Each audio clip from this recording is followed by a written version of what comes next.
நண்பர்களுக்கு வணக்கம். Welcome back to Pattanathukkaran YouTube channel. நம்ம சேனலில் வந்து பார்த்தீங்க அப்படின்னா புதிய புதிய தொழில் வாய்ப்புகளையும் கால்நடை வளர்ப்புகளையும் அது மட்டும் இல்லாமல் விவசாயம் சார்ந்த தகவல்களையும் நம்ம கொடுத்துக்கிட்டு இருக்கோம். அதை தொடர்ந்து இன்றைக்கி நம்ம எங்கே வந்திருக்கோம்னா ஒரு அற்புதமான ஒரு முயல் பண்ணைக்குங்க. முயல் பண்ணை அப்படின்னு சொன்னாவே எல்லாருமே வந்து பயந்து ஓடுறது இந்த காலத்தில் சகஜமாக இருக்குது. ஏன்னு கேட்டிங்கன்னா முயல் பண்ணை வச்சா சக்ஸஸ் ஆக முடியாது, யூடியூப்பை பார்த்து முயல் பண்ணை வைத்த நிறைய பேர் வந்து பார்த்திங்க அப்படின்னா தோல்வியை சந்திச்சிருக்காங்க அப்படின்னு எல்லாருமே பரவலாக சொல்கிறத நம்ம கேள்விப்படுறோம்.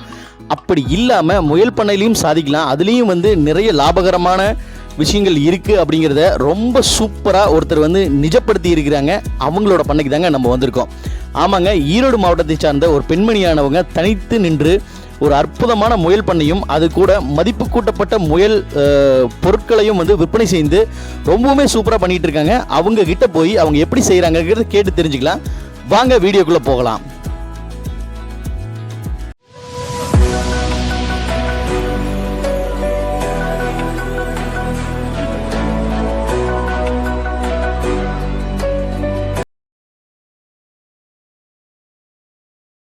மேடம் வணக்கம். வணக்கம் சார். உங்க பெயர், நம்மளோட பண்ணை எங்க அமைஞ்சிருக்கு அப்படிங்கறத பத்தி கொஞ்சம் சொல்லுங்க.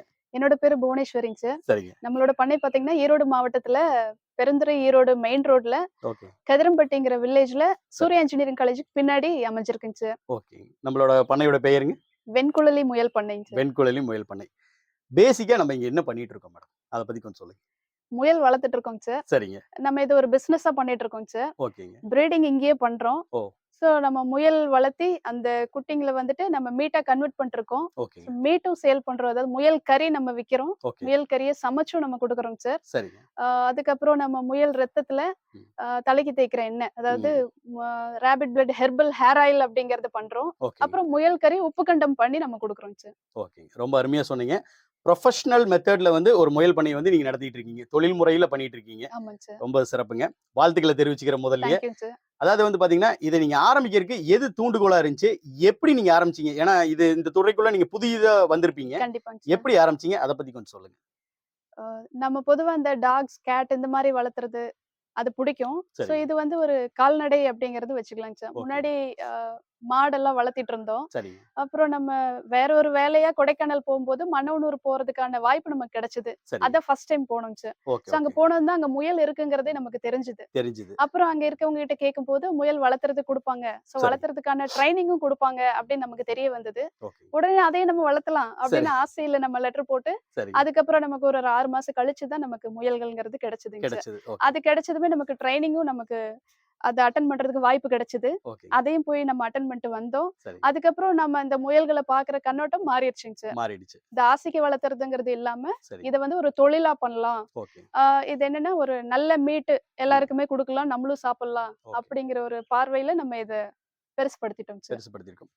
அதாவது வந்து இந்த முயல் வளர்ப்பு மட்டும் பத்தி பார்க்காம நம்ம சேனல்ல வந்து பாத்தீங்கன்னா புதிய புதிய தொழில் முயற்சிகளையும் தொழில் வளங்களை பத்தியும் நம்ம பார்த்துட்டு இருக்கோம். அப்படி பார்க்கும்போது இந்த முயல் பண்ணை அமைக்கிறதுக்கு எவ்வளவு ரூபாய் செலவு பண்ணா ஒரு முயல் பண்ணையை சின்ன செட்டப்பா ஆரம்பிக்கலாம்? எல்லாருமே அவங்க ஏரியால இருக்கிற செலவுகள் பொறுத்துதான் சார் வரும். சரிங்க. நான் வந்து ஃபர்ஸ்ட் நாங்க முயல் வாங்கிட்டு வந்ததுமே மேல்ஸ் தனியா ஃபீமேல்ஸ் தனியா தனித்தனி கேஜ்ல தான் வச்சிருந்தோம். ஒரு பெரிய கேஜ் எங்க கிட்ட இருந்தது, டாகுக்காகன்னு வச்சிருந்தது. அப்பதான் செஞ்சிருந்தோம். சோ அதுல அவங்கள விட்டுட்டோம் அப்படிங்கிற மாதிரி. அது ஒரு பெரிய சைஸ்ல இருந்ததுங்க சார். ஒரு 10 8 10 10 அந்த மாதிரி இதுல நாங்க வச்சிருந்தோம். அதுக்கப்புறம் தான் முயல்களுக்கான கேஜஸ்ங்கிறத செஞ்சு நம்ம அவங்களை இதுல ஷிஃப்ட் பண்ணிட்டோம். அந்த மாதிரிதான் பண்ணோம். இப்போ நீங்க ஷெட் போடுறீங்கன்னா உங்களோட ஏரியால ஒவ்வொரு மெட்டீரியலையும் என்ன ரேட் விக்குது அப்படிங்கிறது உங்களுக்கு தான் தெரியும். இங்கன்னு பார்க்கும்போது என்னோட ஏரியால என்ன கிடைக்குதோ நான் ஃபர்ஸ்ட் ஷெட் என்ன லெவல் என்ன சைஸ் போடலாம் அப்படிங்கறத முடிவு பண்ணி நான் அந்த மாதிரி பண்ணிட்டேங்க. சோ உங்களோட இன்வெஸ்ட்மெண்ட்ங்கிறது நீங்க என்ன ஷெட் ஃபர்ஸ்ட் போடுறீங்க, என்ன அளவுங்கறத முடிவு பண்ணாதான் உங்களோட இன்வெஸ்ட்மெண்ட் உங்களுக்கு தெரியும். இந்த கேஜ்லயே எடுத்துட்டீங்கன்னா நிறைய வெரைட்டில பண்றாங்க எல்லாருமே. ரேட் வைஸ் நிறைய இருக்கு. குவாலிட்டி அப்புறம் அவங்க சைஸ் அப்படிங்கறதெல்லாம் நிறைய இருக்குங்க சார். ஒவ்வொருத்தவங்க ஒவ்வொரு சைஸ்ல செய்யறாங்க. நம்ம இங்க 3 சைஸ்ல வச்சிருக்கோம். அதாவது ஆண் முயல்களுக்கு ஒரு சைஸ், பெண் முயல்களுக்கு ஒண்ணு, குட்டிங்களுக்கு எல்லாம் ஒண்ணு, அதாவது குரோயர் ஸ்டேஜ்ல விடுறதுங்கிறது ஒண்ணு. அந்த மாதிரி நம்ம செஞ்சுட்டு இருக்கோம். ஓகே. எத்தனை முயல்கள் வச்சு நம்ம இந்த பண்ணையை ரன் பண்ணிட்டு இருக்கோங்க? 12 முயல்ல ஆரம்பிச்சோங்க சார். ஓகே. நம்ம இப்ப 30 பிரீடர் ஸ்டாக் அப்படிங்கிறது வச்சிருக்கோம் சார். வச்சிருக்கோம். அதுபோக குட்டிகள் அப்படிங்கும்போது அதோட எண்ணிக்கைகள் எவ்வளவா இருக்கும்? அ ஒரு முயல் ஆவரேஜா ஒரு 6ன்னு வச்சுட்டாலும், ம். அது 30 × 6ன்னு போடும்போது 180ங்கிறது இருக்கும் சார். எப்பவுமே அந்த 180 இருக்குமா அப்படிங்கிறது சொல்ல முடியாது. சொல்ல அத விட முடியாது. அதிகமாவும் இருக்கலாம், சரி. கம்மியாவும் இருக்கலாம். ஓகே. நமக்கு வர வர போயிட்டும் இருக்கும். ஓகே. எல்லா முயலும் ஒரே நேரத்துல குட்டி போடும்னு சொல்ல முடியாது. சொல்ல முடியாது. ஒவ்வொன்னு 4, 5 தான் போடும். ஒவ்வொன்னு கட்டாயம். 10, 11 போடும். ஸோ ம். அந்த மாரி ரேஷியோ மாறிட்டே இருக்கும் சார். மாறிட்டே இருக்கு. சரிங்க. இந்த முயல் வளர்ப்ப பத்தி நம்ம பிரீஃபா வேற ஒரு சேனல்ல பேசியிருக்கோம். ஸோ இந்த சேனல் நம்ம என்ன பேச போறோம் அப்படின்னு கேட்டீங்கன்னா, இந்த முயல் வளர்ப்புனால வந்து எதிர்காலத்துல வந்து தொழில் முறையில நம்மனால சக்சஸ் பண்ண முடியுமா அப்படிங்கிறத பார்க்கலாம். இப்ப இந்த முயல் வளர்ப்புல வந்து பாத்தீங்க அப்படின்னா, முயல்கள வளர்த்து வளர்ப்புக்கு குடுக்குறீங்களா? வளர்ப்புக்கு நம்ம குடுக்கலங்க சார். குடுக்கறது இல்ல. மீட்டா மட்டும் கறிக்காக தான் குடுக்குறோம். மட்டுமே குடுக்குறோம். கறியா குடுக்குறோம், சமைச்சு குடுக்குறோம். அது ஆமாங்க போக சார். வந்து வந்து முயல் எண்ணெய், ஹெர்பல் ஹேர் ஆயில் பண்றோம். பண்றோங்க சார். அத பத்தி கொஞ்சம் விரிவா சொல்லுங்களேன். எப்படி தயாரிக்கிறோம்? இது எப்படி மார்க்கெட்டிங் பண்றோம்? இதோட சேல்ஸ் வேல்யூ எவ்வளவா இருக்கு? அத பத்தி கொஞ்சம் சொல்லுங்க. அ முயல்கள் நம்ம வளர்த்திட்டு நம்ம கறியா வித்துட்டு இருக்கோங்க சார். ஓகே. நான் முயல்களுக்கான கறி ரேட் எப்படி ஃபிக்ஸ் பண்ணியிருக்கேன்னா, நான் என்ன தீவனம் அவங்களுக்கு குடுக்குறேன். ஓகே. பசுந்தீவனமாகட்டும், அடர் தீவனமாகட்டும், சரி. அவங்கள மெயின்டெயின் பண்றத செலவாகட்டும், ஓகே. இதெல்லாம் கம்பேர் பண்ணி தான் என்னோட ரேட் நான் ஃபிக்ஸ் பண்றேனுங்க சார். ஓகேங்க. முயல் கறிய சமைச்சும் நான் குடுக்குறேனுங்க. குடுக்குறீங்க. ஃபர்ஸ்ட் கறி வாங்கிட்டு இருந்தாங்க. ஒவ்வொருத்தரும் வாங்குறதுக்கு தயங்குறாங்க. இது எப்படி செய்யறது அப்படின்ட்டு. ஓகே. இதுவே நம்ம அவங்கள சாப்பிட வச்சு அவங்களுக்கு காட்டிட்டோம். ஒரு ஓகே. தடவ இத சாப்பிட்டுட்டாவே எல்லாருமே வந்து விரும்பி சரி. சாப்பிடுவாங்க. ஓகே. அந்த அளவுக்கு இது சுவையாவும் இருக்கும். என்னன்னா, இது பண்ணை முயல்ங்கிறதுனால சரிங்க. டேஸ்ட்டா இருக்கும். ஓகே. ஸ்மெல்லும் நல்லா இருக்கும். ஓகே. அதனால புரோட்டீன் ரிச்சுங்க சார் இது. Protein rich. ஸோ ரொம்ப நல்ல உணவு, ஓகே. நல்ல மீட் அப்படிங்கிறதுனால சரிங்க. கறியாவும் சமைச்சு குடுத்துட்டு இருக்கோம். இது இல்லாம முயல் ரத்தத்துல வந்துட்டு நம்ம தலைக்கு தேய்க்கிற எண்ணெய், அதாவது rapid blood herbal hair oil அப்படிங்கிறதும் நம்ம ரெடி பண்ணிட்டு இருக்கோம். ஓகே. முயல் கறிய வந்து உப்பு கண்டமாவும் நம்ம வச்சு சேல் பண்ணிட்டு குடுத்துட்டு இருக்கோம் சார். மேடம் இந்த இடத்துல ஒரு விலை நிலவரத்த பத்தி ஒரு அப்ராக்ஸிமேட்டா பார்க்கலாங்க. அதாவது வந்து மீட்டா குடுக்கும்போது என்ன விலைக்கு குடுக்குறோம்? அதே சமைச்சு குடுக்கும்போது என்ன ரேட்டுக்கு குடுக்குறோம்? இல்ல உப்பு கண்டமாவோ குடுக்கும்போது என்ன ரேட்டு? இந்த முயல் ஹெர்பல் ஹேர் ஆயில் அது வந்து என்ன ரேட்டு? இதெல்லாம் என்ன விலை நிலவரங்கள்ல போயிட்டு இருக்கு? என்னோட பண்ணையோடது மட்டும் சொல்லுங்க சொல்லிடுறேங்க மேடம். சார். சொல்லுங்க. கறி வந்து பாத்தீங்கன்னா 750க்கு நான் குடுத்துட்டு இருக்கேங்க சார். கரியா. ஓகே. சமைச்சு குடுக்கறதுங்கிறது அவங்க என்ன கேட்கறாங்களோ, கிரேவியா, சில்லியா, இல்ல ரைஸா கேட்கறாங்களா சரி. அப்படிங்கிறத பொறுத்து ரேட் மாறுபடும். மாறுபடும். 1000ல இருந்து அது வரும் சார். 1 சரி. கிலோவுக்கானது. ஓகே. ஸோ அது குறைஞ்சபட்சங்கிறது 1000, ஓகே. அதிகபட்சங்கிறது அவங்க சொல்றத பொறுத்து தான் வரும். ஓகே. அப்போ ஹேர் ஆயில் பாத்தீங்கன்னா, நம்மளோட மேக்கிங் பொறுத்து தான் நம்ம ரேட் ஃபிக்ஸ் பண்றோங்க சார். ஓகே. ஆ நம்ம 450 அப்படின்னு 100 எம்எல் அப்படிங்கிறது குடுத்துட்டு இருக்கோங்க சார். குடுத்துட்டு இருக்கோம். வெளியில நமக்கு தெரிஞ்ச வரைக்கும் பாத்தீங்கன்னா, கம்மியான ரேட்ல இருந்து ம். 800, 900 வரைக்குமே ஒரு 100 எம்எல்ங்கிறது சேல் பண்ணிட்டு இருக்காங்க. சேல் பண்ணிட்டு ஸோ தான் இருக்கு. நம்மளோட மேக்கிங் சார்ஜஸ் என்னங்கிறத பார்த்து நம்ம இந்த ரேட் ஃபிக்ஸ் பண்ணியிருக்கோங்க. சரி. மேடம் இப்ப இந்த கறிய சேல் பண்றது அப்படிங்கிறது வந்து நம்ம இடத்துக்கு வந்து கன்சியூமர்ஸ் வாங்கிட்டு போறாங்களா? இல்ல நம்ம வந்து வேற ஏதாவது ஹோட்டல்கள், ரெஸ்டாரண்ட்கள் அந்த மாரி எதுக்காவது குடுக்குறோமா? மேக்ஸிமம் வந்து நம்மளோட இடத்துக்கு வந்து கறி வாங்கிட்டு போயிடுறாங்க வாங்கிட்டு சார். போயிருவாங்க. நமக்கு தெரிஞ்சவங்க ம்.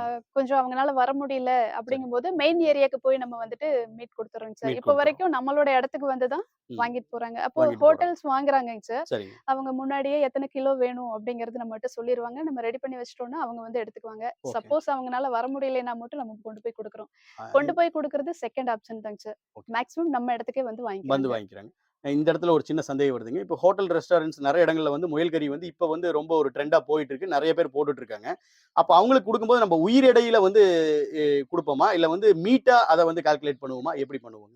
உயிர் எடை நம்ம குடுக்குறது இல்லைங்க சார். சரிங்க. மீட்டா தான் கட் பண்ணி நம்ம குடுக்குறோங்க சார். ஓகே. அவங்க ஃபுல்லா நம்ம தோல் உரிச்சு கிளீன் பண்ணி வேணும்னாலும் அந்த மாரியே குடுக்குறோம். ஓகே. இல்ல பீசஸ் போட்டு இந்த மாரி பீசஸ் வேணும் அப்படின்னு சரி. கேட்டாலும் அப்படியே நம்ம கட் பண்ணி குடுத்துர்றோம் அப்படியும் சார். நம்ம குடுத்துட்டு இருக்கோம்.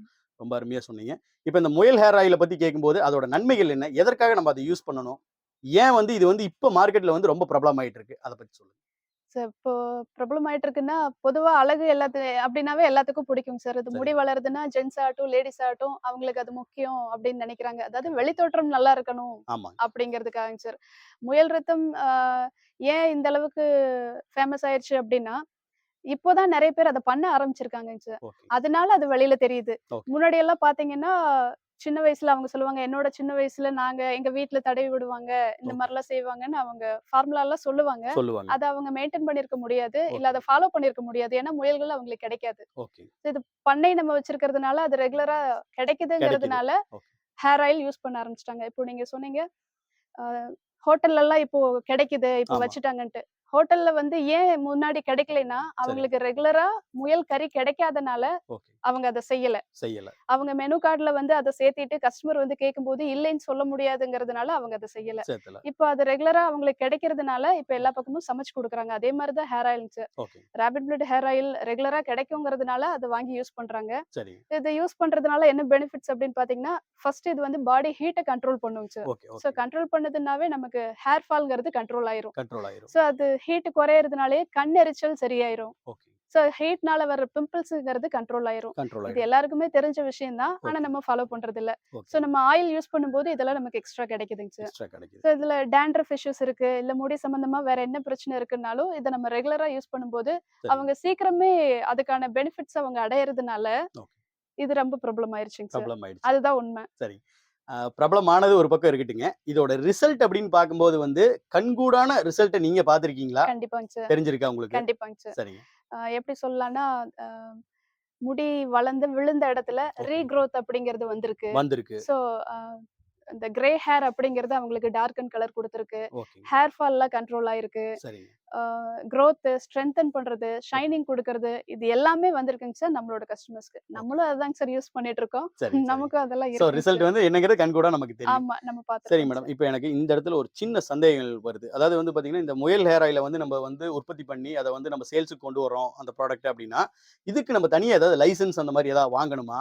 அதை பத்தி கொஞ்சம் சொல்லுங்க. இதுல நீங்க சொல்ற மாதிரி எதுவும் வாங்க வேண்டியது இல்லைங்க சார். வாங்க வேண்டியது இல்லைன்னா இது வந்து ட்ரெடிஷனல் மெத்தட்ல வந்து நம்ம ரெடி பண்றோம். சரிங்க. பாட்டிகால வைத்தியம் சொல்லுவோம் இல்லைங்களா, அதே மாதிரிதான். இதுல நம்ம எண்ணெய் யூஸ் பண்றோம் அப்படின்னா, அதாவது தேங்காய் எண்ணெய், அவங்கவங்க அந்த இதுக்கு தகுந்த மாதிரி அவங்க மூலிகைகளை அப்படி சொல்லுங்க சார். ஒவ்வொருத்தரும் ஒவ்வொரு எண்ணெய் யூஸ் பண்ணுவாங்க எண்ணெய் காய்ச்சறதுக்கு. இப்ப நம்ம வீட்லயே அம்மா எல்லாம் பாத்தீங்கன்னா தேங்காய் எண்ணெய், நல்லெண்ணெய், விளக்கெண்ணெய் அப்படி எல்லாம் சின்ன வயசுல காய்ச்சி கொடுத்திருப்பாங்க. அந்த மாதிரி காய்ச்சறவங்க ஒவ்வொருத்தரும் அவங்கவங்களுக்குன்னு ஒரு ஃபார்முலா வச்சிருப்பாங்க. சோ அந்த எண்ணெய் தான் சேர்த்துறோம். அது இல்லாம நம்ம ப்ராசஸ் பண்ண ரேபிட் பிளட் சேர்த்துறோம். அதோட மூலிகைகள் சேர்த்துறோம். இதுல எங்கேயுமே நம்ம கெமிக்கல் கலக்கல. சோ அப்படிங்கும்போது இதுக்கு நம்ம லைசென்ஸ் அப்படிங்கிறது வாங்க தேவையில்லை. ஏன்னா நம்ம இதுல எந்த கெமிக்கலும் யூஸ் பண்ணல. அப்புறம் இது வந்துட்டு உள் செலுத்துறது இல்ல, வெளிப்புறமா யூஸ் பண்றதுதான். அப்படிங்கிறதுனால தேவையில்லைங்க சார். எக்ஸ்டர்னல் யூஸ் அப்படிங்கறதுனால நம்ம வந்து அதை மென்ஷன் பண்ணியே கொடுத்தோம். இன்னொன்னு என்னன்னா டர்ன் ஓவர் அப்படிங்கிறது ஒண்ணு இருக்குங்க சார். குறிப்பிட்ட டர்ன் ஓவர் மேல போகும்போது ஆயுஷ் அப்படிங்கிற இதுல நம்ம ரெஜிஸ்டர் பண்ண வேண்டி வரும். அது ஹியூஜ் அமௌண்ட் வருங்க சார். நம்ம எல்லாம் சின்ன பண்ணையாளர்கள், நம்ம இன்னும் அந்த அளவுக்கு பெருசாகல. கண்டிப்பா நம்மளும் வளரும் போது அதெல்லாம் எடுத்துக்கலாங்க சார். கட்டாயமா. ஏன்னா நீங்க சொன்ன ஒரு கருத்து வந்து ஏத்துக்கொள்ளக்கூடிய கருத்து. விவசாயிகளுக்கு வந்து இன்றைய காலகட்டத்துல கால்நடையோட சேர்ந்த ஒரு உபரி தொழிலா தான் இது இருக்குது. சோ பெரிய அளவுல டர்ன் ஓவர் பண்றதுக்கு லாக்ஸ் அண்ட் லாக்ஸ்ல நம்ம பண்ற அளவுக்கு நம்ம இன்னும் வளரல. ஆமாங்க சார். ஓகே. உங்களுக்கு தெரிஞ்ச அது மாதிரி ஏதாவது பெரிய பண்ணைகள் ஏதாவது இருக்குங்களா? அதாவது வந்து லாக்ஸ்ல வந்து டர்ன் ஓவர் பண்ணக்கூடிய ஒரு பெரிய பண்ணைகள், நிறைய ப்ராடக்ட் உற்பத்தி பண்ணக்கூடிய பண்ணைகள் ஏதாவது இதுல தெரியுங்களா? முயல் பண்ணையில வந்துட்டு இன்னும் அந்த மாதிரி வரலைங்க சார். எனக்கு தெரிஞ்சு வந்து பாத்தீங்கன்னா, என்னோட சீனியர் அப்படின்னு ஒருத்தர் சொன்னேன் இல்லைங்களா, அதாவது இந்த கேஜ் அப்படிங்கறத போட்டு அதை பார்த்துதான் நம்ம போட்டோன்னு. அந்த மாதிரி ஒருத்தர் முன்னாடியே பண்ணியிருந்தாருங்க சார். எனக்கு வருஷம் கரெக்டா ஞாபகத்துக்கு வரல. 2012 13 தெரியல. அவர் வந்து பாத்தீங்கன்னா தாய் முயல்களே 400 பக்கம் வச்சு வளர்த்தினாரு. அதிக எண்ணிக்கையில வச்சு அவர் வந்து பாத்தீங்கன்னா இந்தியா ஃபுல்லா 5 ஸ்டார் ஹோட்டல்ஸ்க்கெல்லாம் அவர் வந்து ஃபுல் காக்கஸா வந்துட்டு சப்ளை பண்ணிட்டு இருந்தாரு. அந்த அளவுக்கு பெருசா பண்ணிட்டு இருந்தாரு. ஸ்டார்டிங்ல நம்ம அந்த முயல் எடுத்துட்டு வந்ததுக்கு அப்புறம் இந்த ஃபார்மர்ஸ் மூலமா அவரோட அறிமுகம் கிடைச்சது. அவர்கிட்ட நிறைய அட்வைஸ் எல்லாம் கேட்டு அதுக்கப்புறம் இப்படிதான் பண்ணணும் அப்படிங்கறதெல்லாம் அவரெல்லாம் நிறைய கைட் பண்ணாங்க சார். அப்புறம் ட்ரைனிங் அட்டெண்ட் பண்ண ஃபார்மர்ஸ் எல்லாம் நல்லா கைட் பண்ணாங்க. சோ அது மூலமா நம்ம தெரிஞ்சுட்டோம் சார். இப்போன்னு பாத்தீங்கன்னா இப்போ முயல் தொழில் வளர்ந்துட்டு தாங்க சார் இருக்கு. என்னோட கோ ஃபார்மர் வந்துட்டு மதுரையில வச்சிருக்காங்க.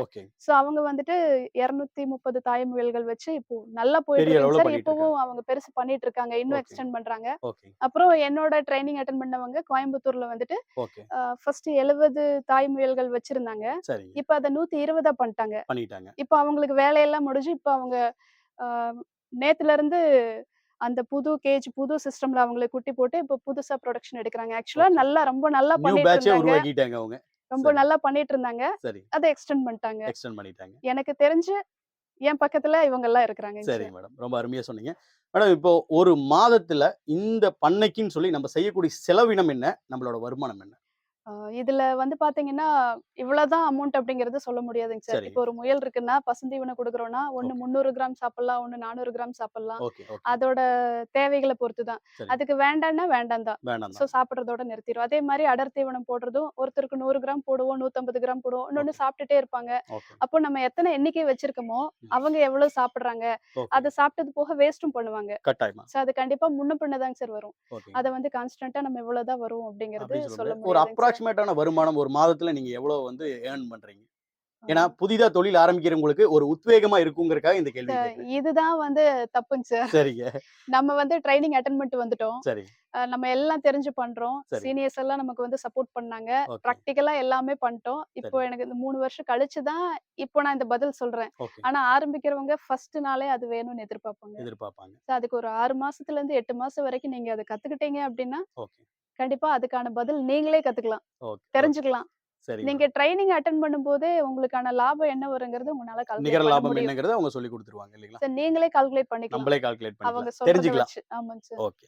ரொம்ப அருமையா சொன்னீங்க. இப்ப இந்த தொழில வந்து ஒரு ஒரு வருங்கால இளைஞரோ, இல்ல ஒரு இளைஞியோ எடுத்து பண்றாங்க. இத ஒரு தொழிலா பண்றாங்க. புரொஃபஷனலா இத மாத்தணும்னு நெனைக்கிறாங்க அப்படிங்கும்போது, இதுல இருக்கிற டிஃபிகல்டீஸ்னா என்னென்ன சொல்லுவீங்க? ஃபர்ஸ்ட் என்னென்ன அமைப்பு ப்ராப்ளம்ஸ் வரும்? அமைப்பு முறைங்க சார். ஓகே. காற்றோட்டமா இருக்கணும். சரி. நம்ம ஏதோ ஒரு இடத்துல மாடியில வளர்த்தலாம் அப்படின்னு நினைக்கக்கூடாது. சரிங்க. அதுவே ஃபர்ஸ்ட் நெகட்டிவா மாறிரும். ஓகே. ஹீட் வந்து தாங்காது. ஓகே. ஓகே.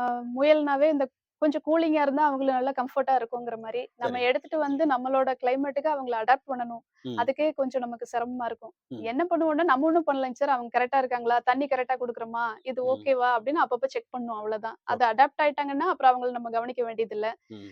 அ காத்தோட்டம் நல்லா இருக்கணும். ஓகே. ஸ்பேஸ் அவங்களுக்கு குடுக்குற ஸ்பேஸ் சுத்தமா இருக்கணும். ஓகே. ஆம், நான் சொன்ன மாரி காலையிலயும், சாயந்திரமும் அவங்களுக்கான கவனத்த நம்ம வந்து செலுத்தணும். செலுத்தணும். சரியான நேரத்துல அவங்களுக்கு சாப்பாடு குடுக்கணும். சரி. ஒரே நேரத்துல காலையில ஒரு டைம் வைக்கிறோம்னா, அதிலேயே ரெகுலரா நம்ம குடுக்கணும். ஓ! நம்ம ஒரு வேலையா போயிட்டு வந்து லேட்டா குடுக்குறோம் அப்படிங்கிறது இருக்கக்கூடாது. இந்த சரி. மாரி ஒரு சின்ன சின்ன விஷயங்கள் தான். இத ஓகே. கரெக்ட்டா ஃபாலோ பண்ணாவே அவங்க நல்லா வந்துரலாங்க சார். சரிங்க மேடம். கடைசியா ஒரே ஒரு கேள்வி.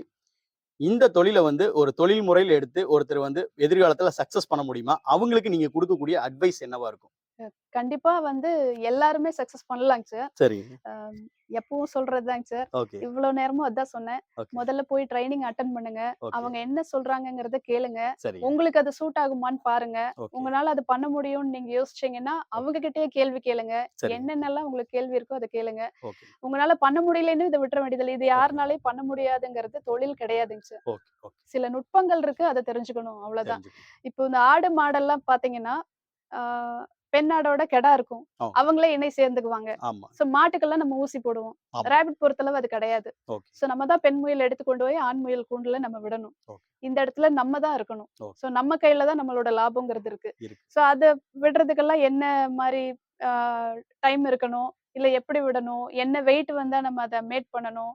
குட்டி போடுற டைமு, அது வளர்றது, அதுக்கு என்ன தீனி குடுக்குறது, இந்த மாரி சின்ன சின்ன விஷயங்கள் தான். அது நுணுக்கமான விஷயங்கங்க சார். ஓகே. அத நான் சொன்ன மாரி படிச்சுட்டு தான் வரணும். படிச்சுட்டு தான் வந்தா வரணும். மட்டும் தான் நம்ம தெரிஞ்சுக்க முடியுங்க சார். ரொம்ப அருமையா சொன்னீங்க. உங்களோட அனுபவத்த இவ்வளோ நேரம் வந்து எங்ககிட்ட ஷேர் பண்ணிக்கிட்டதுக்கு ரொம்ப நன்றிங்க. மீண்டும் ஒரு அற்புதமான வீடியோவில் உங்களோடு இணைகிறேன். நன்றி. Thank you sir.